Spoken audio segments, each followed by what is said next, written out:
வணக்கம் நண்பர்களே. கள்ள தொடர்பு நிரந்தரமாக பிரிக்கிறதுக்கு இது நான் முறையாக சொல்கிறேன்.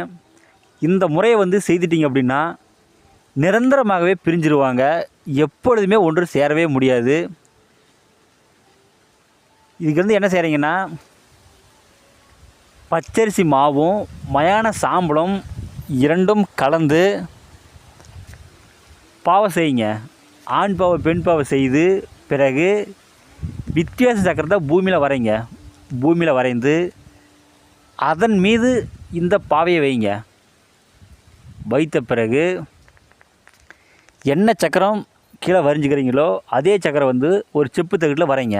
வரைந்த பிறகு அந்த சக்கரத்தில் அவங்களுடைய பேர் எழுதுங்க.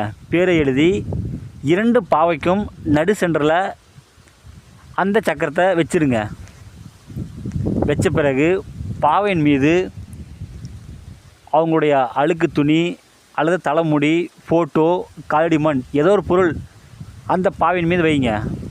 ஆண் பாவை மீது ஆணோடதும் பெண் பாவை மீது பெண்ணோடதும் வைங்க.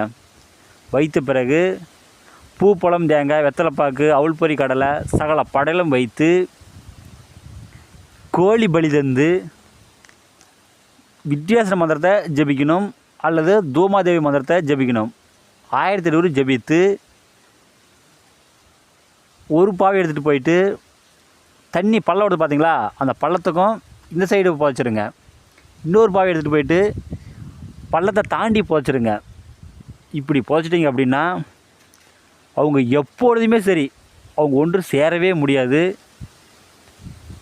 நிரந்தரமாக பிரிஞ்சிருவாங்க. இந்த முறையை செய்து பாருங்கள், கண்டிப்பாக வெற்றியாகும். இதுக்கு மை தடவணும்.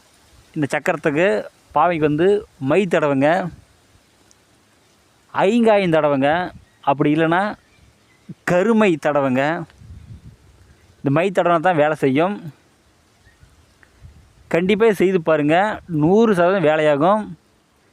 மாந்திரீகத்தில் உங்களுக்கு எந்த டவுட் இருந்தாலும் சரி எனக்கு ஃபோன் பண்ணி கேளுங்க, கண்டிப்பாக நான் சொல்கிறேன்.